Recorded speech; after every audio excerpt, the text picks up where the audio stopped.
Welcome to Chillin' 101. We hope this video helps. You start by verifying the essentials. Confirm your phone or tablet lists HDR10, Dolby Vision, or HDR10 Plus in its specs, and make sure Widevine L1 DRM is present. Once done, update Android and the Netflix app, and verify your Netflix subscription supports HD or Ultra HD streams.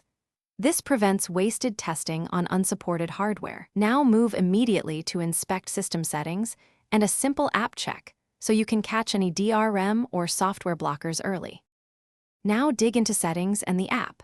Open Android settings, then display and watch for an HDR toggle or adaptive/advanced color profile. Enable it if present. Next, launch Device Info HW or similar to confirm supported HDR formats and Widevine L1. This proves the hardware and DRM are compatible.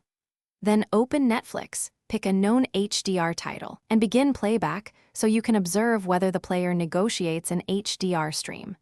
This combination of system and app checks isolates the root cause. Finally, confirm HDR during playback. You should see an HDR or UHD/HD icon on the Netflix player or notice deeper blacks and more vivid color. If HDR does not appear, clear the Netflix app cache, restart the device, and retry. Make sure any external displays or adapters support HDCP and HDR. Also verify your Netflix plan and available bandwidth. If problems persist, recheck Widevine level and device firmware. Those two often block HDR even when everything else looks correct. Thanks for watching. Consider subscribing if we helped you.